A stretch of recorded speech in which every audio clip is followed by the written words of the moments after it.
drug abuse, cancer, measles, diabetes, AIDS, cancer.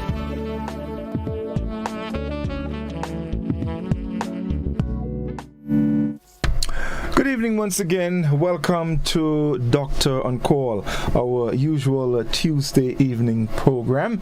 And of course, it's always a pleasure to be here with you to provide information that can assist you in, taking better care of yourselves, ensuring that you are healthy, as you can be.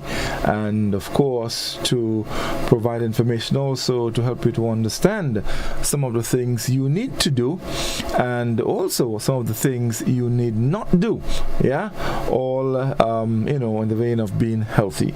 So we thank you very much for joining us, our viewers on GBN Television 711, our friends on our Facebook page and YouTube channel, our very loyal audience from North America, Canada, the US, wherever you are. We're happy to have you this evening, and of course our listeners FM. Thank you for joining us. Dr. Nixon is with us as always, and this evening, folks, we looking at a very, very important issue, especially considering the season that we're now in. We think it's very important that we highlight some of these things, all right? But before we get into that, let's welcome Doc. Doc, good evening and welcome back. How are you doing? I'm good. We're talking about a very, very important topic, and the moon tonight. Oh yes. It doesn't help. The moon doesn't. The moon. It doesn't. It doesn't help. Dance and sing. You know that song, right?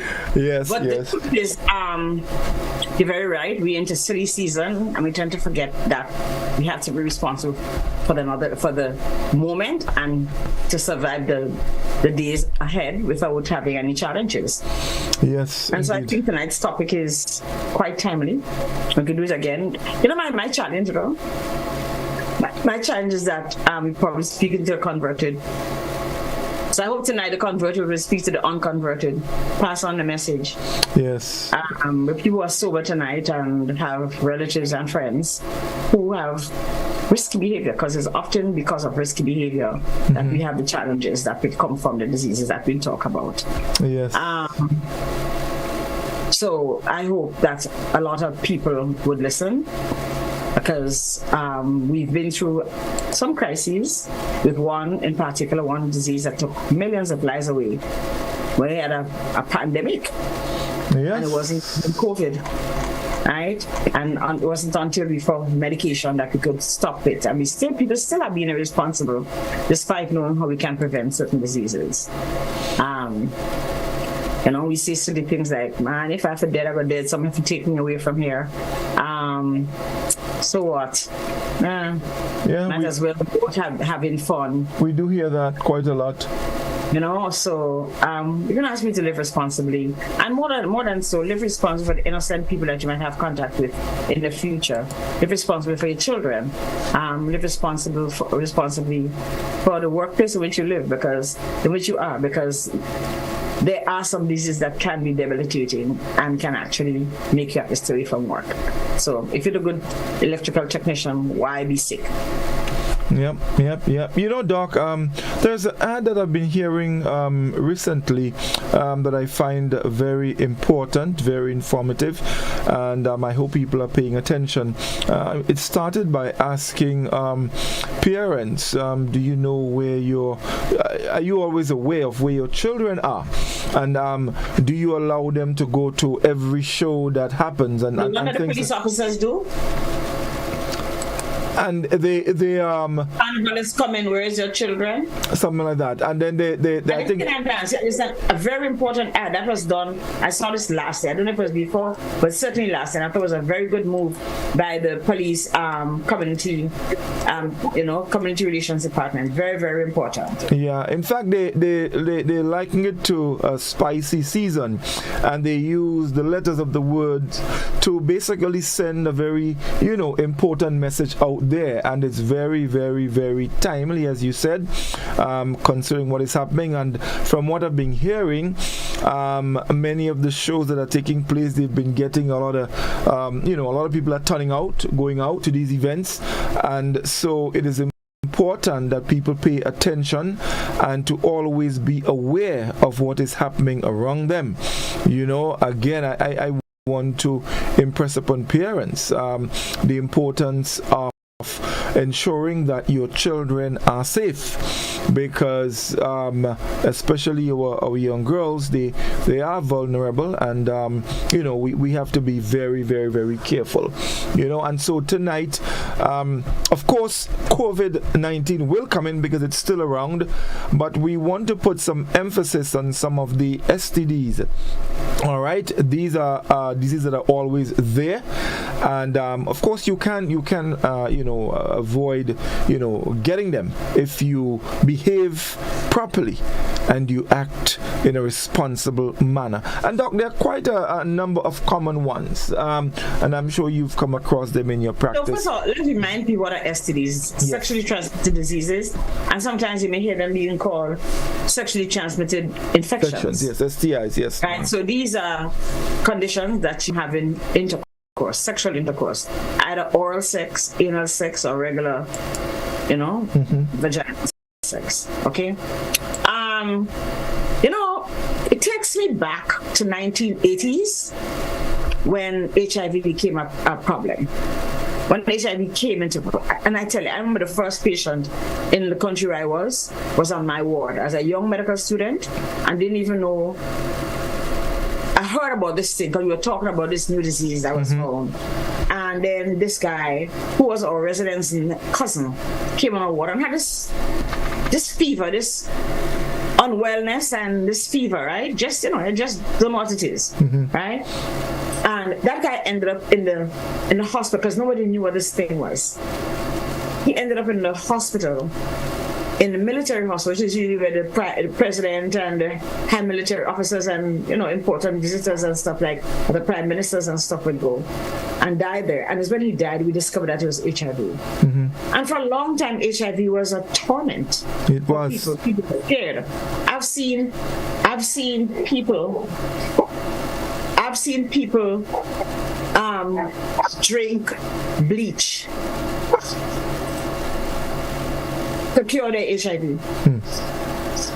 Because they were told that bleach can kill the virus. But I've seen a guy come to the ER because he drank a glass of bleach. Because then it was such a state of desperation.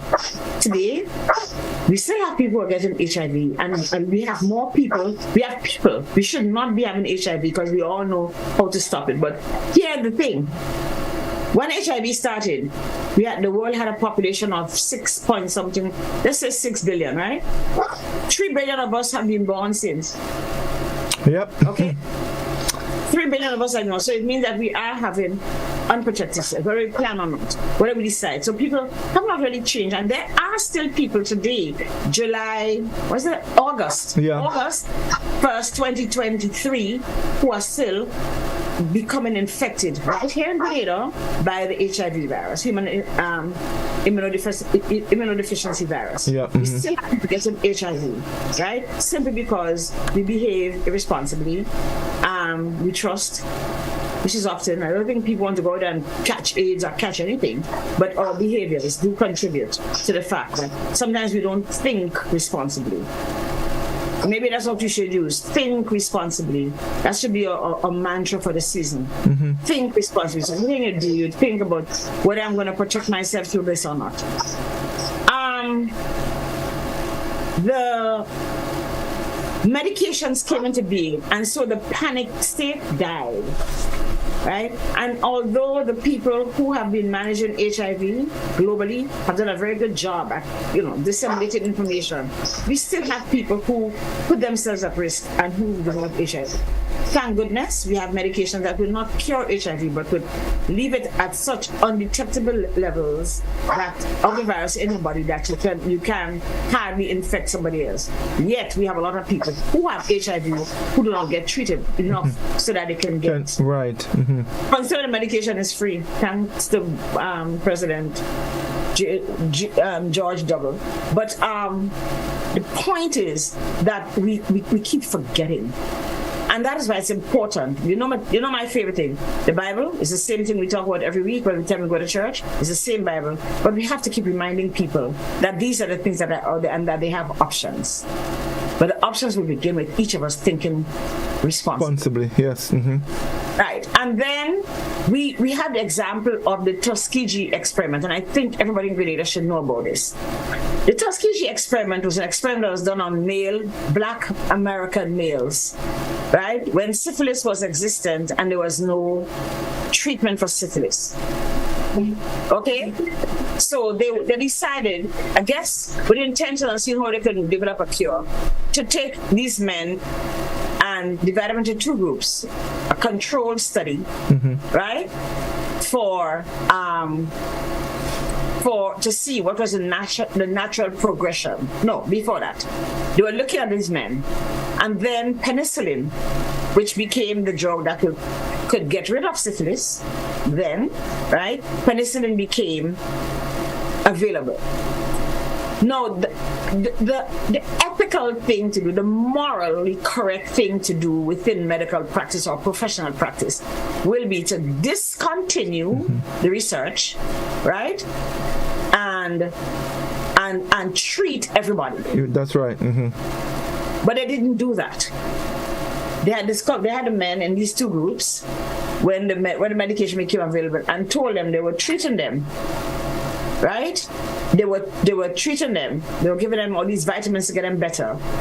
And so the men who got treated got better, of course, because they took rid of they got rid of the treponema, which is the agent that causes syphilis, and the other men progressed. And syphilis is probably the most, apart from HIV, probably the most penetrating, because you have primary and secondary and tertiary, where the bacteria grows, the organism grows up into your brain and causes mental illness and your bones and all kind of places, right?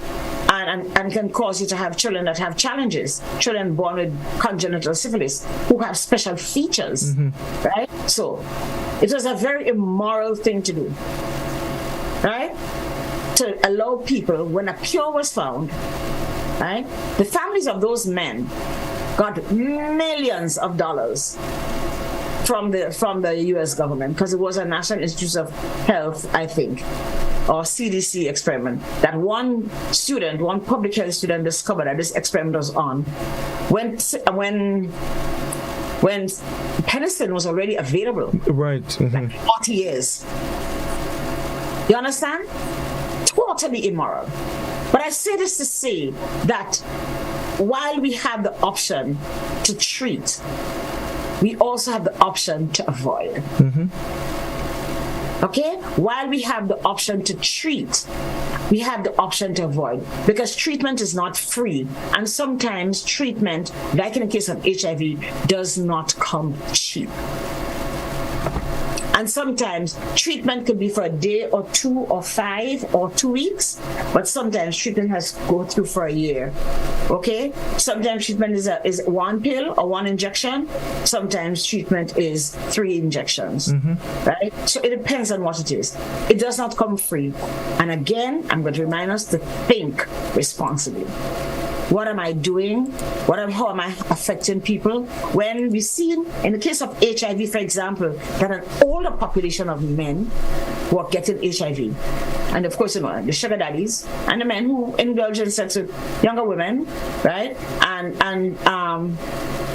these older men will transmit HIV to their partners. So you had these old women who were monogamous, who had their partners at home, or whether they were married or not, we have a relationship. They have an exclusive relationship, and they're older women coming in with HIV. Most unlike, no, you wouldn't think about it, okay? but these women are coming with HIV and dying from HIV. And I've known women who have had that challenge, okay, and who have died. Because by the time you discover, you think it's kind of late, and there are a lot of problems because these are citizens beyond suspicion. Yes, you don't expect that to be happening there. You don't expect that to happen. That's right. So we're not just talking to the people out there, we're talking to everybody in Grenada and beyond, because these are our realities. Our reality is that it's there for everybody, right? And it's there to be prevented. It's there to be prevented. Okay, it's there for us to share with each other how we're going to prevent ourselves from getting any STDs, because they don't have no face. And another bad thing about STDs, right, is that they like to hang out together. They're some good gangsters. So if you see somebody who has syphilis or gonorrhea, check for everything else. That is the protocol. You have to check, because STDs like to hang out together, simply because sometimes the people who perpetuate the infections, sending from one, kind of don't have much boundaries. Right. Okay? And they go around, and their lifestyle is not necessarily acceptable, but they go around. Right. People, we can talk about solutions at the end, social and emotional solutions, like responsible. How are you responsible with your partner if you have contracted an STD out the door? You know, if you're not being honest, totally honest with your partner, you know, unfortunately those things happen. Right. You know, Doc, I was doing some reading, you know, in preparation for the program, and I came across a very interesting piece on one of the sites I use, the Mayo Clinic site, and I just wanted to share it because I think it's so very important that people understand that, because there are people who have some very strange notions about these things, and so let me just share. And it says, if you have sex, oral, anal, or vaginal intercourse and genital touching, you can get an STD, also called a sexually transmitted disease or infection. Now, regardless of your marital status or sexual orientation, you are vulnerable to STIs and STI symptoms. Thinking or hoping your partner doesn't have an STI is no protection. You need to know for sure. Now the thing is, sometimes you watch somebody, they look all nice and all spruce up and everything, and nah man, that person can. And I want to tell you a joke I heard on the radio. You know how Jamaicans could be flamboyant, right?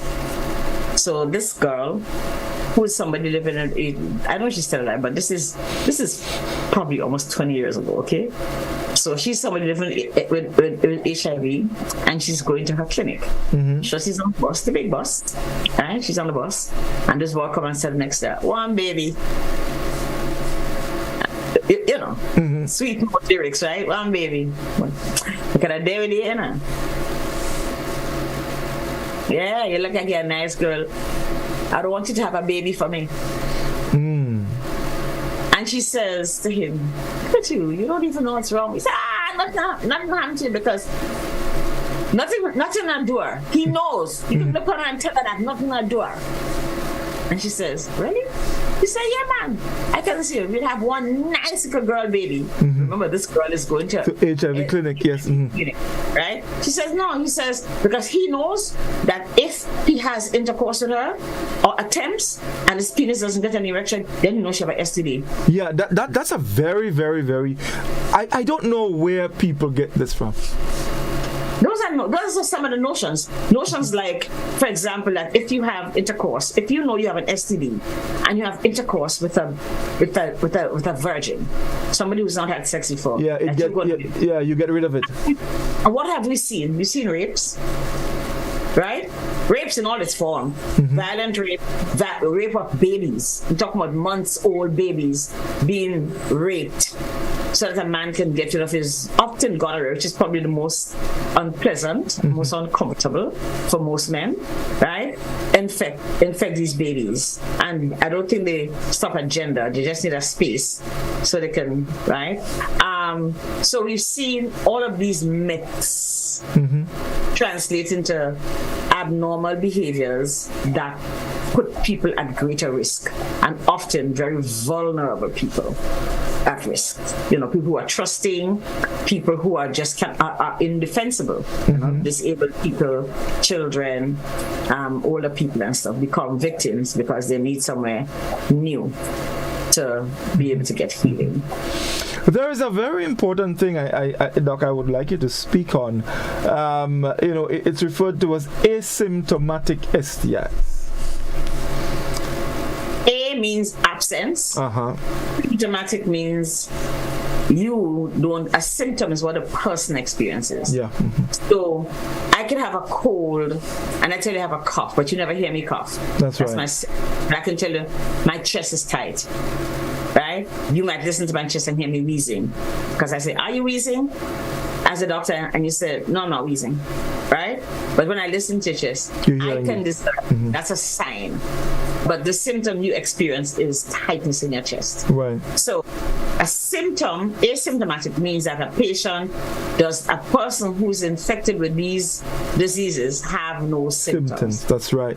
But that can happen in almost every disease, especially in the early time. So, for example, women, and I want to go to the most common, I'm going to the STIs, where there's least chance of, common ones, where there's little chance of having symptoms. Right. Even when it's not just 2 days old or so. Gonorrhea in women.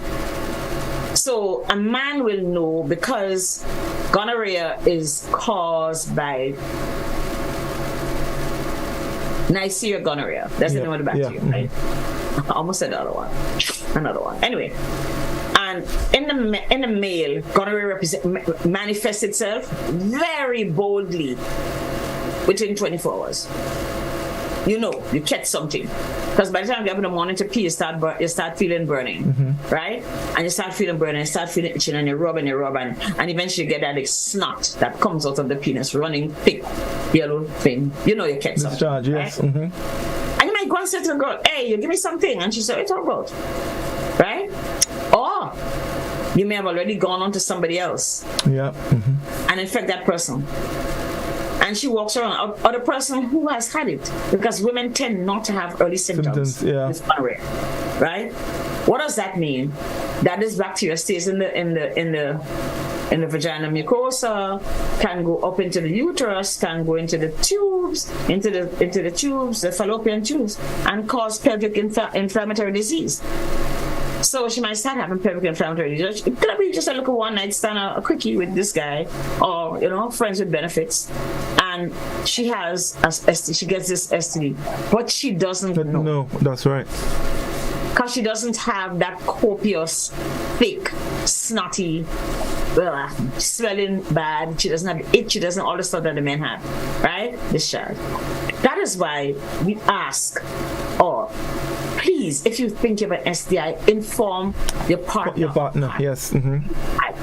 Because, your girlfriend might leave you, but at least you prevent somebody else from getting STI. You prevent her from having chronic inflammatory disease, chronic pelvic inflammatory disease, which is a principal cause of infertility in women. Right? Because those little tubes, let me tell you what the tubes almost look like. Again, you buy chicken meat, and you have and you peel off like under the skin, and you have like a film thing. Yes. The tubes that thin, they're thin, but a little thicker, but that kind of thin. Okay, so it's not like the gullet in the chicken, not like the airways in the even. It's a thin film. And you get all this constant infection and inflammation, and gets thick, and the tube gets blocked. So here's a uterus, here's one tube, here's a second one, here's one ovary, here's a second ovary, right? And the egg that the woman produces comes out of the ovary and should go down this tube, right? Yeah. Get into the uterus for fertility, Yes, conception. But the tube block up. But not only does the tube block, the tube has recurrent infection and inflammation. She has pain on contact when she has sexual intercourse. Always have pain, have irregular period. It's just really bad. Until you figure out this is what's going on. And then maybe she's never gone to check it out. And you check, sure, you do a little swab, send it to the lab, and there's a gonorrhea. Right? From very long time. And other bacteria like chlamydia would cause. Well, chlamydia has its own symptom. Okay? Those STIs that can cause infertility. In the case of syphilis, right? And remember, you can fix gonorrhea not by getting to red and black capsule. I'm gonna tell everybody that because I watched antibiotic resistance happen. Oh yeah, that's in relation, because these days what we're using to treat gonorrhea now, you have to have injectable medication, okay? And it has to be very specific. Because we have not made many new antibiotics in the last 20 years. We haven't made any new antibiotics in the last 20 years, right? And gonorrhea is almost resistant to everything. In other words, it does not respond. Antibiotics, yes. When you put that in the space, right? So it is important that you recognize early. And with your injections, it can be cured. Gonorrhea we can cure. Right. Right. What else does it do in the men? It can cause men to have challenges as well, because it goes up in the urethra and gets into the testicles and bother those two, the two scrotum, scrotum and testicles, and you get chronic inflammation there. You also can get chronic prostatitis. Right? So on the way up, it needs a prostate and it infects the prostate. Right? You get in your semen. So we have to make sure that we can prevent, right, complications once there's already infection. And of course, we can't prevent infection by just thinking and behaving responsibly. Yep. In fact, that little thing I shared earlier, it went on to say, let me just pull it up here quickly. So it says, many STIs have no symptoms or no signs or symptoms. Even with no symptoms, however, you can pass the infection to your sex partners. So it's important. Partners. Say the S properly. Okay? Partners. Yes. Partners. Thank you. So it's important to use protection such as a condom during sex, and visit your doctor regularly for STI screening so you can identify and treat an infection before you can pass it on. So you said during sex, a lot of people put on a condom just before they ejaculate. Bad news is that usually in the case of things like gonorrhea and the others, gonorrhea, chlamydia and stuff, right? That little bit of sticky solution that the man might extricate, right? That pre-ejaculate actually can actually have those organisms. Yes. So without having an orgasm, right? Without completing the sex act, you can infect your partner. Okay. Remember that people who have anal sex, the anus is it's the most stricter, it's tighter, and in bruising, you can have bruising on penetration, and that makes it easier to transmit direct contact. Yes. In the same way, in the case of women, you can, because the walls of the vagina have so much. It's really crumpled up. Remember, I said it's a baby, so there's a lot of elastic tissue, and so the women are at greater risk of getting infection from the men, especially in the case of HIV. Women have a greater risk of getting infection from the men than the other way. Right, because they have so much more surface to bruise and to penetrate. Right. So. Also, people who are involved in oral sex, it speaks to that as well.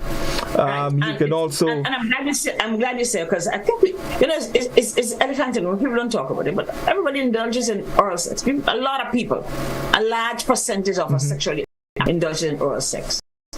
And if you remember, we've spoken about it before. HPV, human papillomavirus. That's right. Which is the most common of all sexual infections, STDs. human papillomavirus actually affects. You see like the lining of your mouth and your throat, like what the jaw looks like, right? So your mouth, your throat, the vaginal area, the rectum, all have that simple epithelial lining, thin epithelial lining, right? The human papillomavirus likes that. That's his special space to hang out, right? So, what does it do? It goes, and in most cases, if you become infected by the human papillomavirus, which you kind of likely to, because a lot of people get it, but they it can just dissipate itself, can just get rid of itself. There's a small percentage of the population in which it will perpetuate, it will hang around, right? But human papillomavirus causes what you know it to cause. Cancer in the throat. Yes, it can cause cancer. Cancer of the throat, cancer of the cervix, rectum, cancer of the cervix, cancer of the throat, right? In those three areas. But it also causes warts. Yeah, genital warts. Warts. And a lot of people might know what a wart looks like. A wart looks like if you take a piece of cauliflower and stick on your bottom, or you stick around your vagina, or you stick wherever in your throat, wherever, right? And they are painful. Okay, that's what HPV does. There are many different varieties. There are probably like 100 subtypes of HPV virus. So let's think that we have 100 children in a classroom. They all inform too, but each of them is a different species, right. Individual species of the individual subtypes of the virus. They're all girls, they're all 12-year-olds, but everybody's just individual. Some are more prone to producing cervical cancer of the cervix, others of the throat. And the great actor Michael Douglas, remember he had cancer of the throat? Yes. And Michael Douglas did confess, he indulges in oral sex, meaning that he got HPV from whichever woman he got. He wasn't having sex with a man that penetrated, and the virus went in, and his throat, but he had throat cancer. Luckily, he was diagnosed early, and it's cancer of the throat, of the larynx, is very, very treatable. It's one of the ones you can cure. Right. But it doesn't mean he doesn't still have the HPV virus in his body. So we talk about HPV, and of course we talked about what it can cause. And we talk about how we can prevent it. HPV does have vaccines that cover some of the types, not all. We have seen the types that actually create actually cause cancer, and their vaccines, right? We still need to figure out what each population is most likely to, which subtype. Yes. Right. And that we're doing, actually, we're supposed to be doing in Grenada, figuring out which subtypes to ensure that we have the correct vaccine. We do have a vaccination program. It comes as part of our extended program of immunization for girls 9 to 11. Why do we give our girls at 9 to 11? Because between 9 and 11, that's when their body has the greatest response to the vaccine, and you expect it to last forever. Recently, there's been a change in that protocol. You can go up to 26 if you have not been sexually active, or if you're HPV negative. You can get the vaccine. I guess you have to pay for it if you're over 11, but if you want, you can still get it. And in some populations, they also vaccinate boys, because a boy might have intercourse with a girl who has HPV, or with another boy who has HPV, and become infected by the HPV virus. Chlamydia.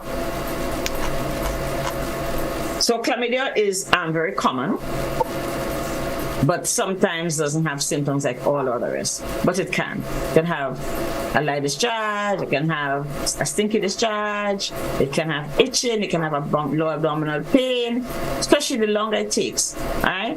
But it happens it happens with it from it is spread sexually. Okay?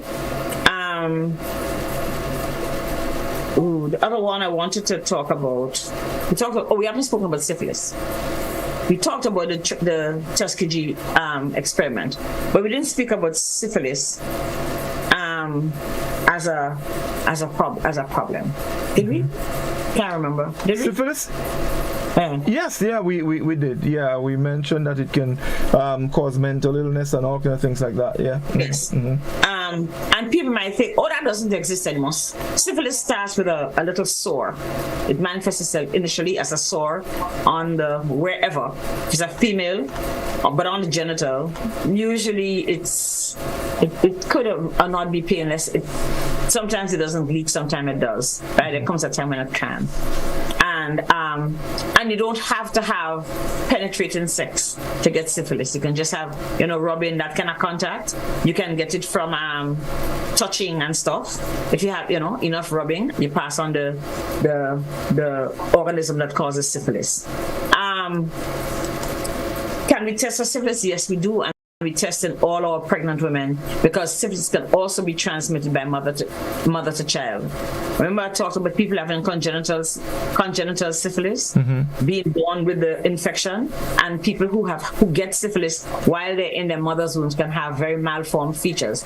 Eye that look like like when children always have cold and cacage, and the eyes squinty, and their nose is very short, and the mouth cock up. They can have challenges with the teeth.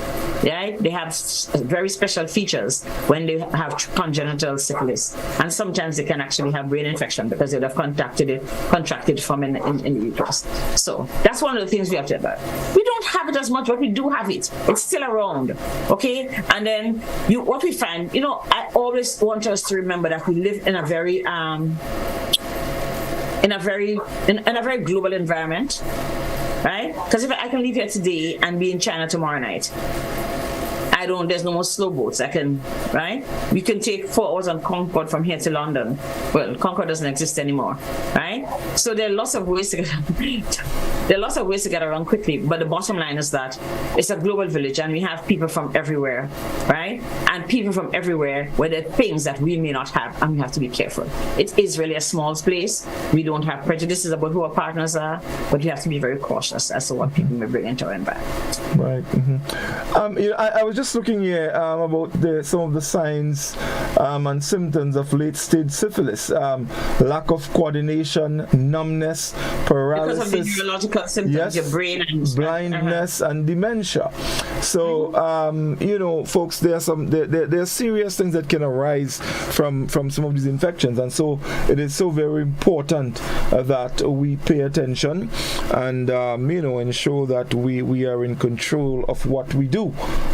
Very, very, very important, because you don't want to find yourself in a situation where you have to count your sorrows. Doc, you also mentioned neurosyphilis, which is part of the late stage syphilis. Yes.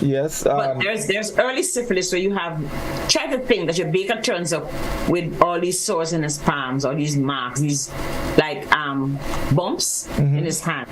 How does he bake your bread, or your chef, or the guy who drives your car, or the guy who come and cut your bush? What's going on with your hand, right? So it bothers me because these are things that we can prevent. We don't have a vaccine against syphilis, okay? We don't. But we can prevent by being responsible, by making sure that we spread the message. And we're going to have to talk about it again, because what has happened, I know that here we have seen an increase in many of the STDs. It means that we've fallen back. Know that you can take one pill a day. You can take Biktarvy, 1 tablet a day for HIV, and you're good. But those medications cost money. They might not cost you, but it costs somebody. Somebody's paying for it, right? So we have to recognize that STDs are in fact rising, and people are the forces that be, the people who work directly with these things are very concerned that they're seeing that kind of movement. Despite education, despite modern education, all of us have a smartphone. We have all the information we want. Some of it come on TikTok, some doesn't, but it's always there. Instagram, wherever you are. But we have been very selective in our quest to gain knowledge. We don't gain all the knowledge that we require to gain. We know all the music, we know all the fashion, we know all the stuff, we know how to get from point A to point B, all the new cars, all the jewelry, you name it. But we still lack that capacity to figure out, how do I improve my quality of life? How do I improve my behavior so that my life can be prolonged? And that is not even talking chronic disease, because we still see all the alcohol. Which at this point I think we should introduce, because it's one of the risk factors. Actually, yes, because there's some other things I want to talk about. So, but let's take a short break, and when we come back, we would move into that. Stay with us, folks. We'll be back in just a moment. You compliments Hills and Valley Pharmacy and the Spice Isle Imaging Center. Get away from your daily stress with a Grenada vacation at the Koyaba Beach Resort. Koyaba is located on the world-famous Grand Anse Beach and boasts 5.5 acres of beautiful garden.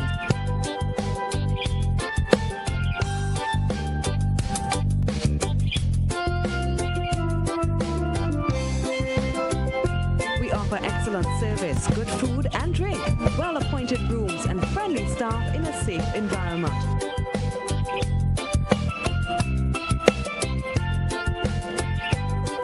Facilities include 2 restaurants, 2 bars, swimming pool, water sports, tennis, gym, and body treatment rooms.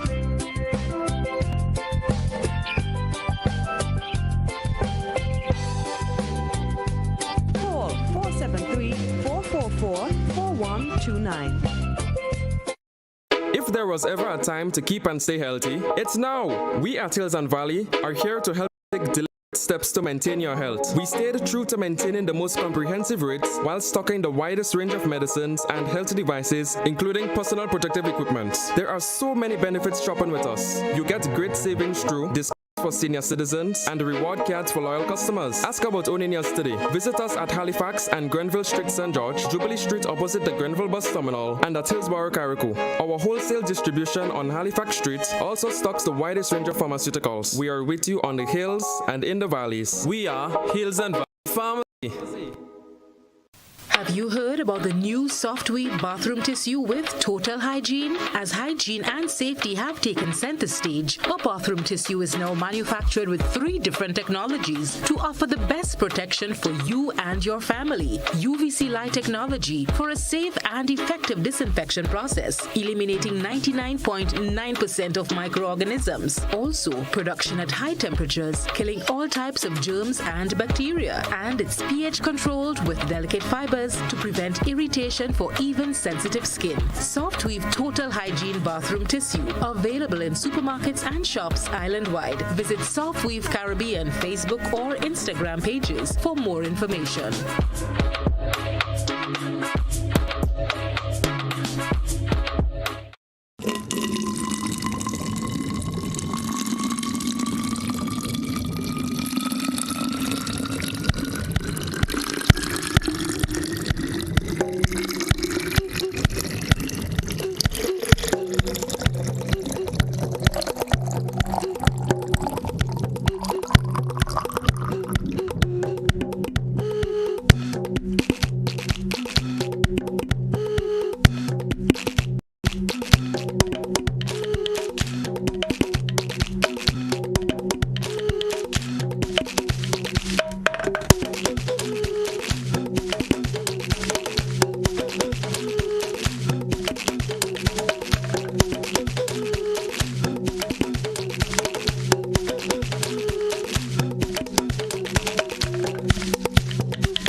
Drug abuse,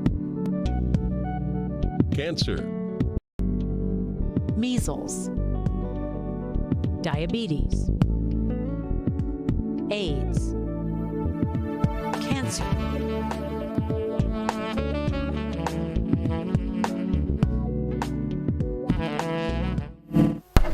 Welcome back, everyone. It's Dr. On Call, and folks, just to let you know, our telephone line is open.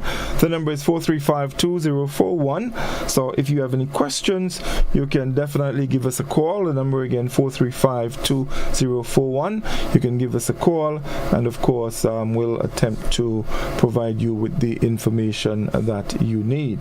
All right, just keep in mind that the doctor will not be able to diagnose you over the phone. You will have to visit her at her office at the Bruce Street Mall, all right? But of course, we can provide you with information that can guide you, all right? So again, the number 435-2041. Please give us a call. And so, Doc, we continue, and there is one other that I wanted to touch a bit on, chlamydia.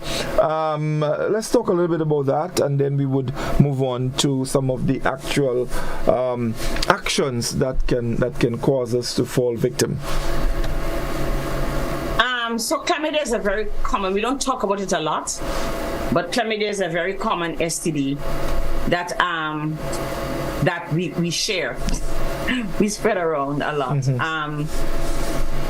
It happens in heterosexual couples as well as in homosexual couples. They can spread it. The unfortunate thing is, in case of chlamydia, you can actually have infection in pregnant women. They can have infection of their babies. Oh. Right? Because the chlamydia kind of penetrates and goes up into the uterus and could penetrate the amniotic sac and infect our babies. So what would happen, you have a discharge, you might have a smell, you can have a burning sensation when you go to pass urine, because all of the genital area can get infected by this virus.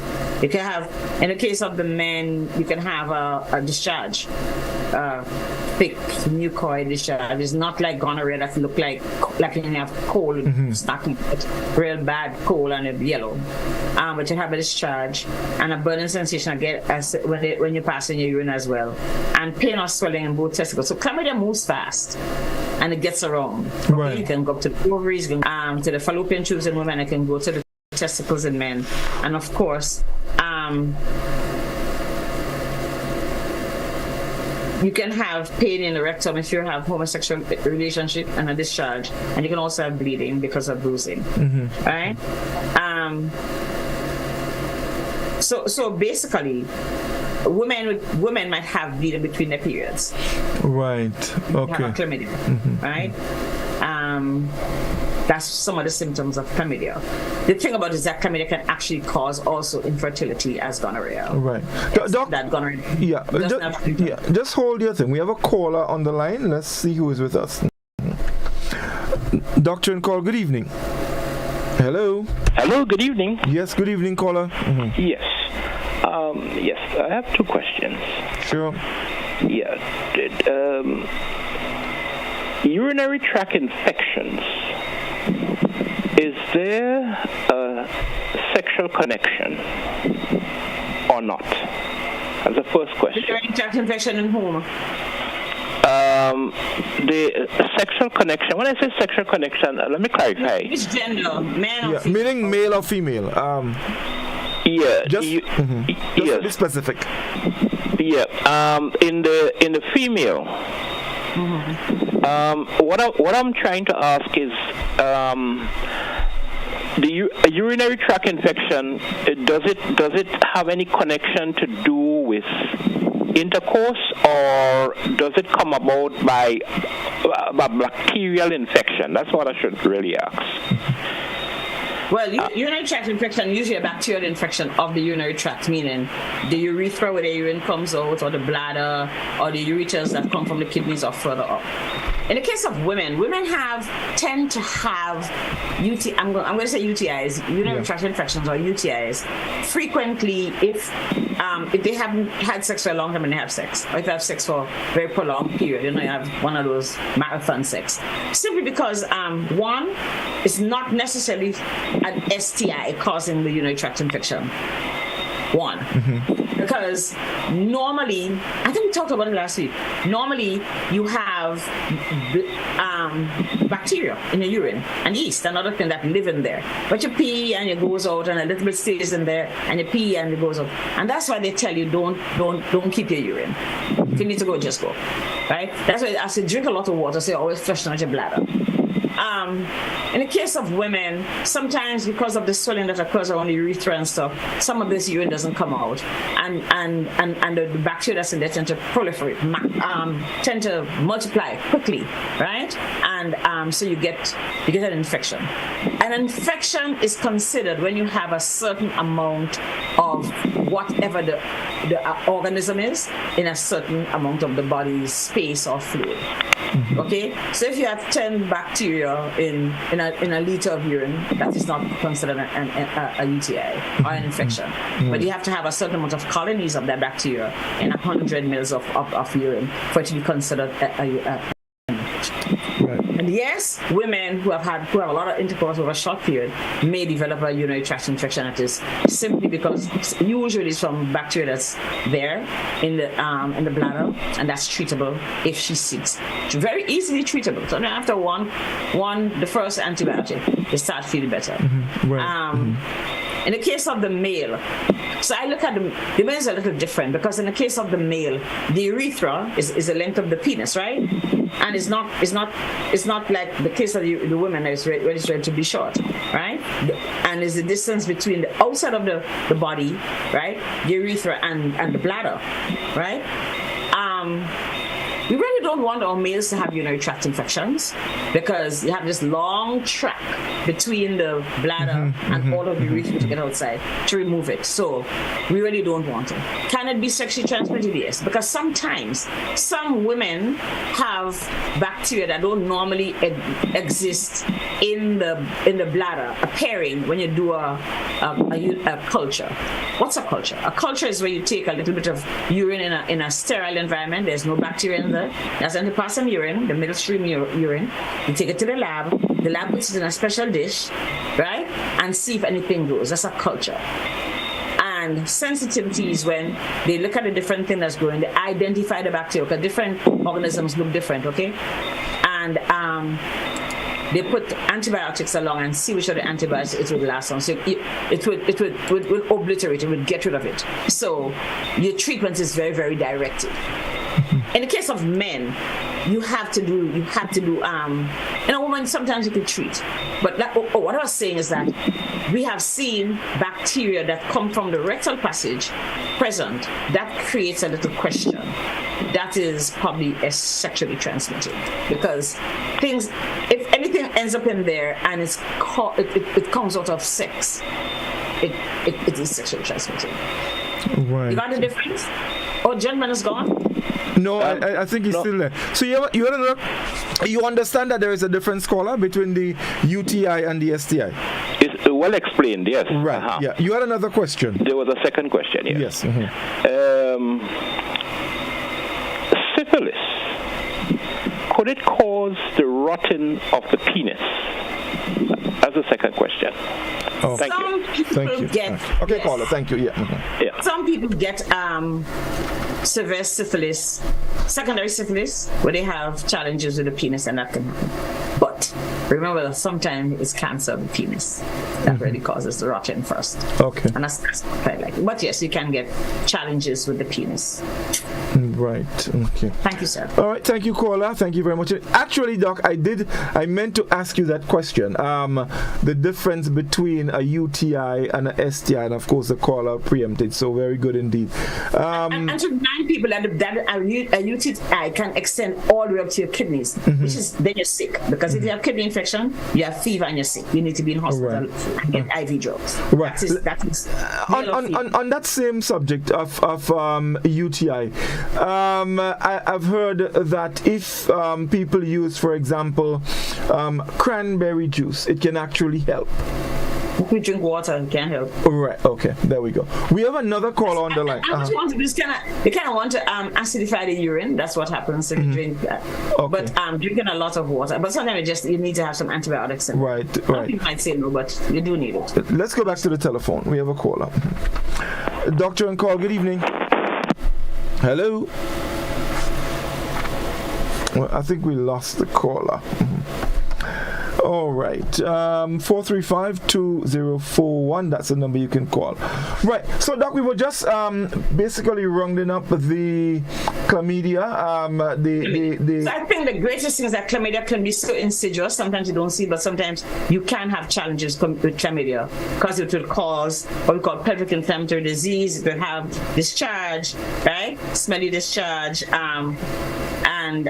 But sometimes people are just afraid to to approach the thing as they should. I have a problem. What is my problem? Let me deal with it. Okay? But the other things like chlamydia is treatable. Right. But also, Doc, one of the things I noticed, I mean, from the discussion, a lot of these STIs, many of the symptoms are similar. They are similar. I tell you, they like the psyche and trim. They like to be together. Yeah. They hang out together. So sometimes you'll see somebody has a discharge and you try to figure it out. So it might look like Tom, but smell like Dick. Right. Like Harry. Let me not say that. No, that's all right. That's cool. Smell like Harry, right? No, seriously, it might look like Tom, but smell like something else. And sometimes, like I say, remember, you can have a mixed infection. It doesn't have to be one thing if you have an STI. Right. And like I said, if you see one, look for the others.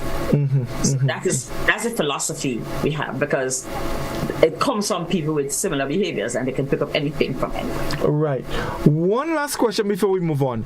Are there any STIs or STDs that are unique to any particular gender?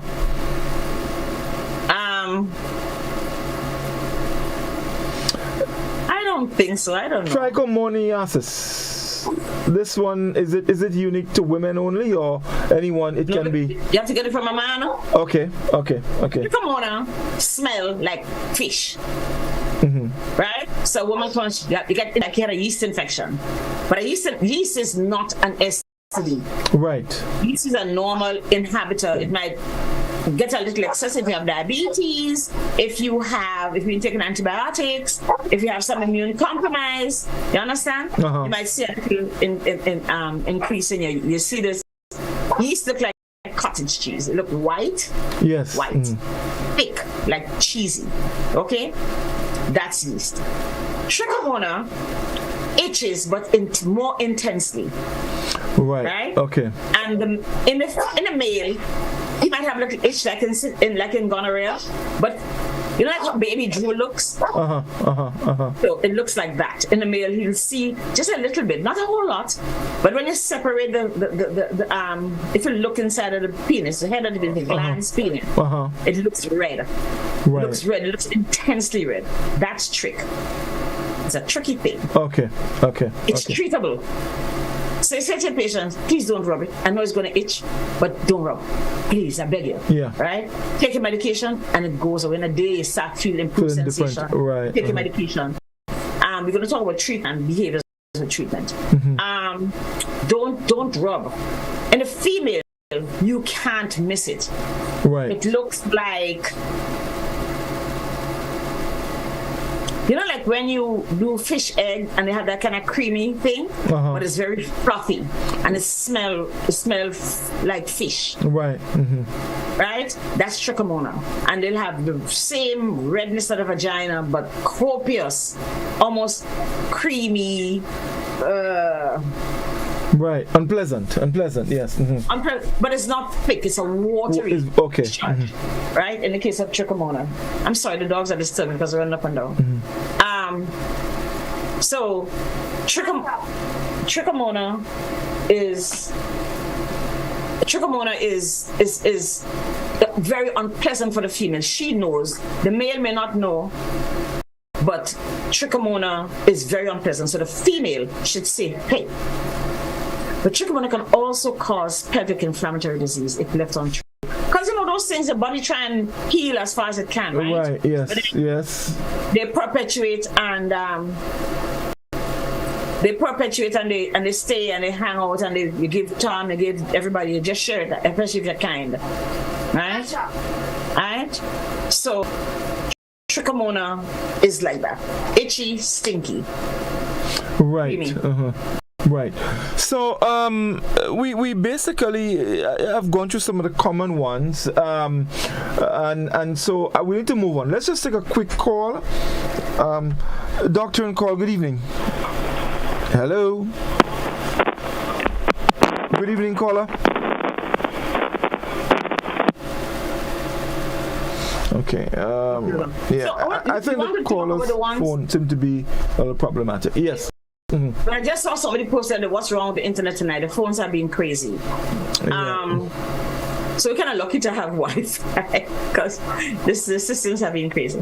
So there are those other ones. We haven't spoken about HIV, but I think we all know about yes, and there's also and remember mother to child transmission.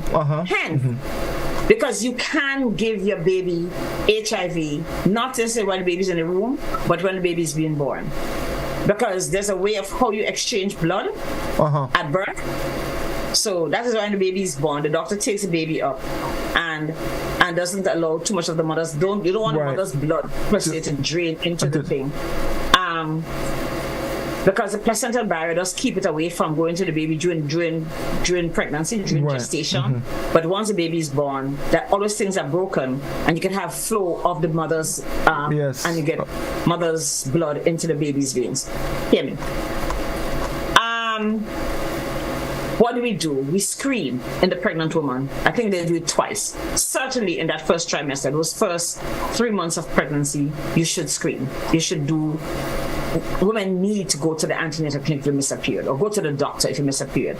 If you determine that you're pregnant, there are tests you have to do them early, right? Because I've seen a young child who actually had there's a series of infections called torch that can be transmitted from the mother child in utero, and I've had a baby who died of one of my patients, a couple's baby who died as a result of having an intrauterine infection.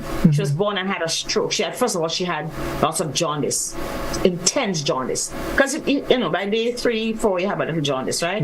But she was on day 2, her jaundice just jumped out like jab on the street, just everywhere, right? And then she was treated, and she was, they managed her in the neonatal area and so just fine, and then she had a stroke as a baby. And that baby, despite the best care by her parents, she aspirated one day because they will have challenge with the swallow and like I don't love strokes. And she died she was about 2 years and 3 months and died. Right? So it's important that we understand that STIs are not just to have now, but just to hold on to your children later on. They will if you don't take care of them. And it's funny because this is not a couple that ran around, but they had one of those torch infections. I don't remember what they were treated for, what they found when they checked. So remember that if you get pregnant, if you feel you miss a period, you might be pregnant, check early. That's one other prevention way, okay? If you are HIV, they would send you to do tests, including an HIV test. And of course, things like your blood count, the sickle test, because that also determines outcomes for a baby. What happens to the baby at birth? What happens to the baby for his life? The syphilis test, of course, and of course, if a mother has syphilis, you want to make sure that her baby doesn't have syphilis. There's not much you can do, but you can try and treat. And you can treat. You can treat with penicillin. If the person is allergic to penicillin, there are other things you can treat. You can use. Okay, wonderful. And then you can have to risk what's going to affect the baby as opposed to try and getting the baby as healthy as possible and making sure the mother. Let's see if we can get the call. The caller keeps trying, but there seems to be some issue with the telephone. Well, connection. The call has dropped off. So I'm not sure. So Doc, So I want to tell what it's important that in HIV that mothers are tested and tested early, because after week 27 they actually put you on antiretrovirals if you are HIV positive. So they put you on medications on HIV medications until birth and little after, and so that at birth your count is so low that even if there's an exchange. The other thing is that women who are HIV positive have C-section deliveries. Okay. So that way the chances of you get baby's blood, because what they do is minimize clamp, the risk. once you take the baby out, clamp, so there's no, and they take the baby out upwards. Right. Yes. So. And then they remove the placenta. Right. So and then you're not allowed to breastfeed because there is actually HIV in the breastfeed. So you need to know it's a major STD, but you need to know. And then we have things like herpes, genital herpes. Right. Yes. And which is not going to do anybody any harm. It's just really uncomfortable. And remember that sometimes you get these things, the people who get it, who manifest disease are a percentage of the population, right? Because you can get herpes and it disappears. Yeah, your body and you never know. Sometimes you just don't know. Let's try the call again and see if we get through this time. Doctor on call. Good evening. Hello. Looks like we're having a lonely night. Yeah, well, the caller seems. I think the problem is with the caller's telephone, because I'm getting a lot of noise in the background. So, Doc, I want to just move on a bit because time is going by quickly. Yeah. We did start by speaking about the season that we're presently in, and we know what happens. Of course, there's a lot of environmental factors, a lot of influences that can cause people to act in ways that is not in their best interest before thinking about it. We can think about the music, we can think about alcohol, we can think about peer pressure. Yes, I mean there's so much you can think about, and sometimes when we don't stop for a moment and pay attention, some of these infections that we discussed earlier, they can actually come into play, because you just don't know. We have a lot of people coming in, a lot of things happen, so it's so important that we pay attention. We consume alcohol, we're not in control, we don't know ourselves, we find ourselves in... We have problems with decision making and taking, right? We become, our judgment is quite impaired. After you've had 2 drinks, you really can't think straight enough. Well, of course not. Right? And a lot of people don't understand that. And it means that we're going to all have to be each other's keeper, right? And make sure that if somebody's out there, your friends out there drinking, make sure that you can say, hey, or you be with them and you guide them. Because I also find that Carnival is a nice time when people just hang together, right? So, if you don't let her, your girlfriend, your friend is impaired, don't let her just trips off with this guy who, because he come from New York and look good. Because also, apart from that, remember pregnancies are sexually transmitted. Yes, yes, indeed. I like that. It is. But for some people, but you're right. For some people, it can be that, because you can be in a situation where you end up with a pregnancy that you cannot handle. You don't have a clue. But you don't know who it is. But that's the next thing, and then some people, you probably have a child that you can't even look after. Then you have no help, and these things we have to think about, because they are important, and sometimes one moment can just disrupt your life forever. It can cause so much. And in the case of syphilis, remember that one little sore can infect your children by just contact. Kissing your children or your grandmother or somebody and transfer the syphilis agent onto them. Yes, indeed. So we know that there are ways to prevent, okay? And I think the most important way to prevent getting an ST is sobriety, in your right mind. Always being cognizant of what's going on around you, what decision making. If you don't feel safe in an environment, you don't feel you have control, can I slip yourself out for a while? Yeah. Just get out. It's okay to be unpopular today. Trust me on that.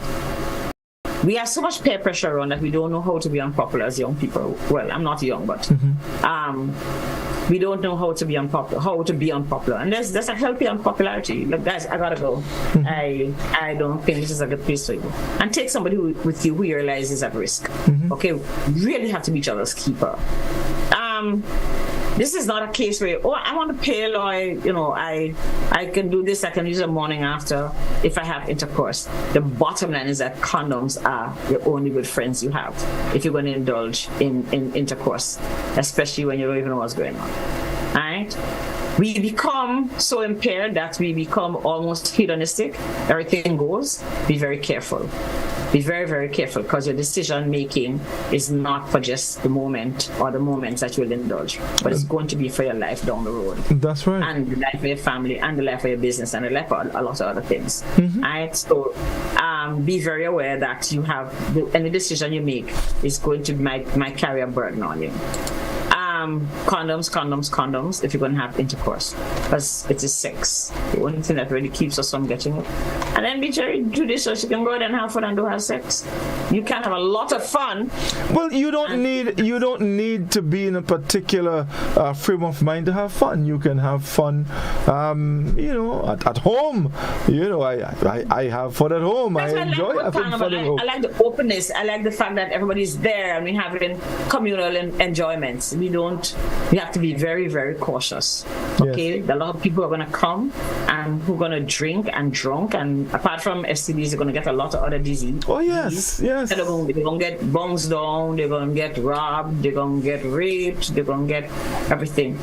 And we can probably knock a little on wood that our violence is still under some level of control. You don't have just any kind of violence, but then you don't know who's coming into the country and why they come in. You don't know who's following you into Grenada if they're trying to find you. That's right. Be very aware. Yeah. Let's try the phone again. Let's try. Doctor and call. Good evening. Hello. Is the same person calling? Yes. Hello. Oh.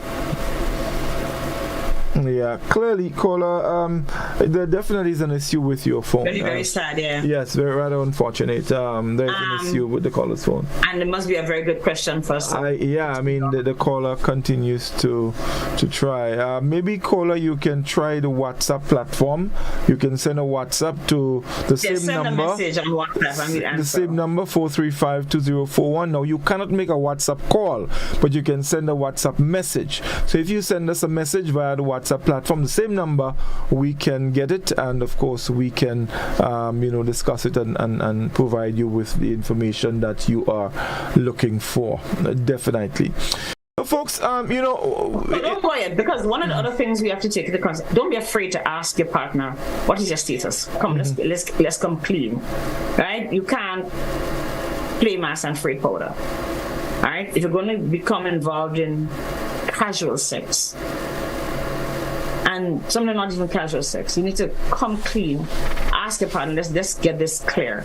I don't want to give you any gifts, and I don't want any gifts from you that are unwanted. So don't be afraid to indulge in healthy conversations. And I think in group of friends, when we sit down drinking, those are some of the things we need to talk about.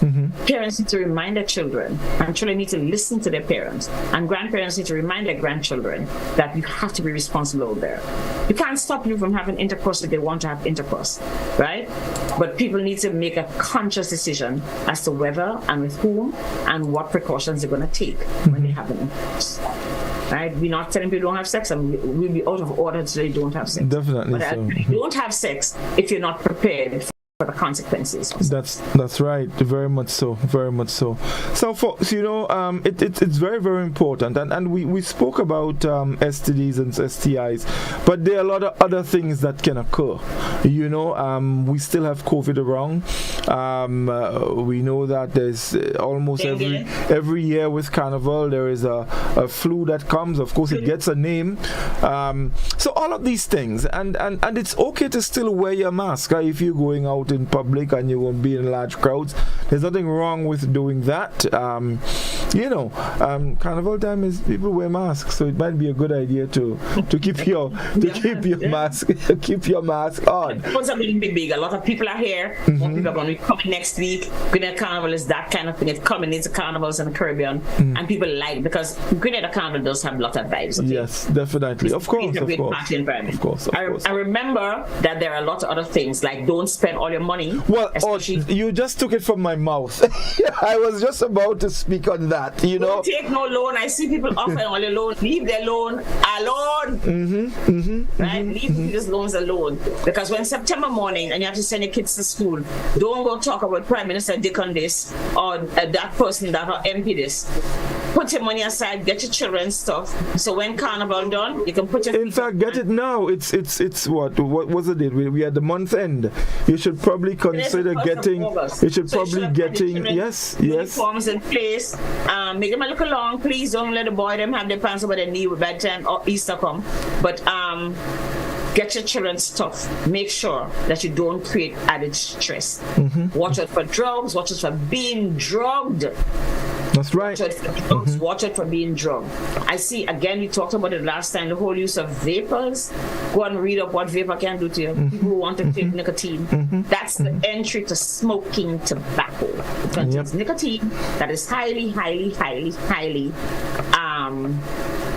addictive. Yep, and it's a gateway. It's a gateway to harder stuff, as people say. It is a gateway. Yes. So and that's what the manufacturers of tobacco products are doing, right? They want the tobacco to sell, so they start you on something that seems innocuous. It's not gonna do anything. It tastes like bubblegum, or it tastes like grape, or it tastes like, I don't know, cinnamon, whatever it tastes like. I don't know. I don't care. The bottom line is that it's gonna mash up your lungs. Mash up your lungs long before, because there are kids who have been using vape for 2 and 3 years who are dead because there's been so much damage of the lung tissue, because that's not cool air you're inhaling.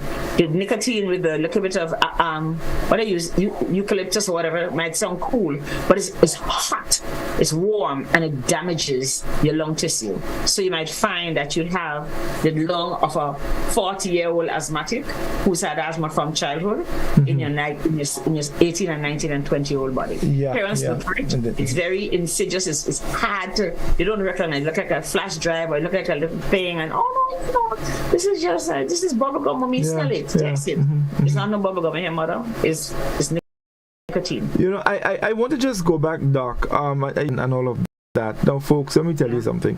We know how things are expensive. We complain all the time about cost of living and the cost of food being expensive and all of that. But a lot of times, in seasons like these, we tend to blow our money on the beers, on the alcohol, and some of the finest clothing that you probably won't even use again for the rest of the year. I heard one parent said some time ago that she spent $500 on her 14-year-old daughter to go to a show. And things like that. You hear these things and you wonder what is happening. And look, people, we need to stop for a moment and think.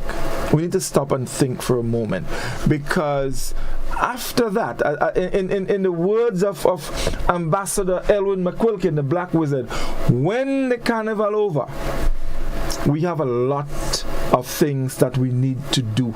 We have a lot to accomplish. We have monies to spend on things that are more or much more important than shows. And I'm not saying here I'm not saying that you should not go to show if you want to go to a show. I'm just saying that if you're going to do that, be certain that you have enough to take care of the more important things when they arise. But by no means I'm not saying that you should not go to show. In fact, I want to encourage people to go out and support the calypso, the panorama. I mean, it's all part of our culture and it's good. Support the calypsonians. So I encourage that. But at the same time, keep in mind, work within your limits. If you cannot afford it, well, look, just be satisfied. If you can't go to the show, you can listen to me. I will play the calypsos for you. You're going to hear them. And nothing wrong with that. You understand? But if you can't afford it, sometimes we have to just be satisfied that this is how it is now, and maybe things will be different later. But it's important to pay attention to what we're doing. Mind our business. Very, very important. Mind our business. It's also important to maintain our nutrition. Nutrition, and that's why we get the colds and stuff. We party every night, or we don't eat, we don't take our vitamins, and so our body gets run down. After 7 days of partying and 2 days on the road, your body is going to get run down. And you don't even have to go near the flu, it will find you. Okay? Yeah, because your immune system your immune system is so botched. That's right. It's very hot. It is too hot to be out in the sun for more than 15 minutes at a time. Yep. I know there's Kiddies Carnival this weekend, right? Yes. I think so. There is Kiddies Carnival this weekend. Parents, make sure your children hydrated. Buy some Pedialyte and some water, get some water, and you give them alternately. It is very hot. Walk alongside your children. Make sure they have proper clothing. Yes. Make sure they have insect repellent on their skin, because there's still dengue mosquitoes out there. Make sure their shoes are comfortable, and like I say, give little one a little jockey. Okay. Yeah. They get tired. Yes. You want to help them out. Rehydrate them. Make sure they have a decent meal in the morning before you start. A good meal. We're not talking about chips and them foolishness. I'm talking about food. Cook something nice at home for the kids to have a decent meal. No pasta, real food, Grenadian food. And now there's a lot of fruits around now. I'm seeing the watermelons, I'm seeing the cantaloupes, I'm seeing pineapples, I'm seeing, how you call it, honeydew, there's mangoes. So we have a lot of fruits, and fruit bowls are really wonderful tasting, Yes. and so you get good water from that as well. So it keeps you, hydrated. So those are alternatives that people can look to. I like to see children playing kiddies camp. I wanted to enjoy Carnival, but I wanted to be safe for them. Yes, rehydrate. Keep them out of the big old sun. I hope kiddies Carnival is starting like 2:00. Right. Other than that, it's very hot. Yeah. The other thing is, I was going to talk about that in relation to people playing big mass as well, because I know you guys were in dental floss and feathers, which doesn't block the sun very much. 15 minutes at a time in the sun. Make sure that you take a lot of fluids. Watch the drinking. What you drink is going to dehydrate you. You're going to have a headache by the next morning because you're going to lose a lot of your body fluids. Right? You're going to lose a lot of body fluids in the sun. So please don't be afraid to, spray down your bodies, right? And drink a lot of water and something that rehydrates you. Watch for alcohol. Alcohol makes you dehydrated. It does. If you're dehydrated, you're going to get drunk faster. Notice orderly behavior because you're going to have challenges. Right. Doc, two other things quickly as we get ready to wrap. Folks, it's also important to remember that we are in hurricane season. So it's also important that you don't get sidetracked and focus only on the reveling and don't think about the important things. With, of course, climate change, we can have weather extremes. We saw what's happening in China. Just a couple of weeks ago, they were experiencing heat waves. Now, the streets of Beijing is like a river. Immense flooding, and don't think in Minnesota. Yeah, don't think for once that these things cannot happen here. Climate change is happening in one part of the world. It's happening everywhere. So we need Florida on the beach on Sunday, the water on the beach was hotter than the temperature of the air. There we go. So we need to pay attention to important things. Very, very. Also, when you're going out, you need to ensure that your property is secure. Make sure that you lock your doors, your windows properly, and all of the important things that you need to do. Well, there's one other point you need to make in relation to when you're going out. When you're going out, do not leave your little children home alone. Please. Well, definitely. Pay a babysitter to come and stay for the night, or take them to your mother, if you have any responsible adult, because your children also need to be safe, not just physically, but from a sexual standpoint. You have to ensure that the children are not abused, that they're fed, that they're cared for, that they loved, whoever you're leaving them with. Definitely. And not everybody's going to approve of you going out to party every night if you just leave your children there. That's right. Okay, I had a mother and a daughter crossing the supermarket one day. I needed Jesus at that moment because the girl is sure she's going out, and the mother is telling her, I'm not babysitting your children. Right. And I almost died, and I keep saying to the girl, just leave her alone, leave your mother alone. There's just so much profanity. Yeah. So, for relationships at the end of this, just make sure you make proper arrangements for your children to be. Yeah. And do not. You see, and that's the thing. It comes back to what we spoke about earlier: responsible thinking. Now, if you know that you like to. Children at home with lamp and candle. Don't leave them hungry. Make sure you might have a big one. Make sure the big one's staying home. Right? And guess what? Big children is not children mother, okay? Well, I was about to say that. Your older children are not babysitters, No, there comes a point about responsibility again. If you know you like to fet and you like to be anywhere the drumbeat, then you might want to think twice about your rate of reproduction. Please. No, but and guess what? If you want to go, your girlfriend want to go, you babysit her children one night, she babysit your children one night. And because you're gonna have to do it, you can't go everywhere. I remember the mothers in my area when I was a little girl would say they could only go to Carnival Tuesday if another one was going to help them hold the children's hand, as they don't go anywhere. Right? I remember my daughter's a little girl. When Carnival, she's on my shoulder. She's not on the ground. She's with me. And if I don't like the environment, we're going home. Let's get out of town. So remember, you don't have to be there. Trust me, there'll be a lot more events. Yes, indeed. A lot more events. Yeah. So, Doc, we're out of time. I just want to end the way I started. I just want to remind you of that little bit of information. If you have sex, oral, anal, or vaginal intercourse and genital touching, you can get an STD, also called a sexually transmitted infection. Regardless of your marital status or sexual orientation, you are vulnerable to STIs and STI symptoms. Thinking or hoping your partner doesn't have an STI is no protection. You need to know for sure. Condoms, when properly used, are highly effective for reducing transmission of some STDs. But no method is foolproof, and STI symptoms aren't always obvious. If you think you have an STI symptoms or you've been exposed to an STI, see a doctor. Also, inform your partner or partners so they can be evaluated and treated. Folks, we're in the Carnival season. We know what happens. We don't have to repeat it. Please protect yourselves and be responsible. Doc, your final words? Well, as usual, take one thing, but tonight a lot of things you have to take, and share everything you hear tonight. Because we are community building a healthy community. That's what we're all about here, making sure our community is healthy and safe. We coming next week? If it's not a holiday, yes, we are. Next Tuesday is not a holiday. Is Monday the holiday? Monday, yeah. So we're back Tuesday for the last one before Carnival. Yes. Look, it's build up to Carnival. I want people to have fun. I don't think anybody like jab and shot me more than me, but I'm probably not going to see jab because it's going to be hot. Right? Make decisions. Make good decisions for yourself. That's right. Take the messages tonight. And these are messages for life anyway.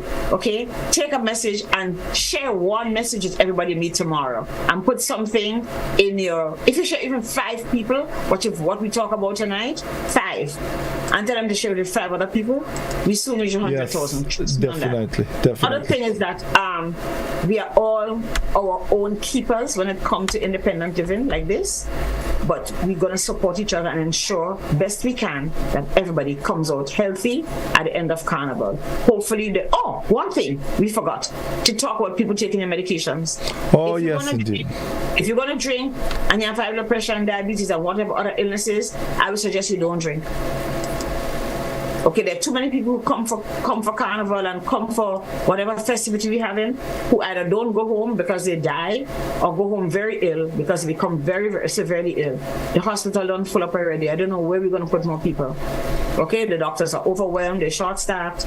So please, people, take your medications, keep your diet as best as possible. I'm not saying don't have one drink, but if you've had one drink, it means you have to cut it on one meal. Yes. Okay? Mm-hmm. Please, make sure you check your sugar, make sure you check your pressure. I beg all you do, check your sugar, check your pressure to make sure that you're doing well.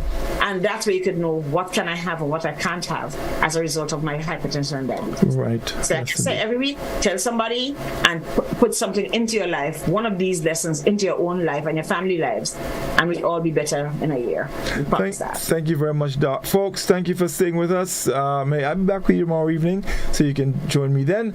Of course, we've got some great music for you. Until then, do have a good night. All the best. Broadcast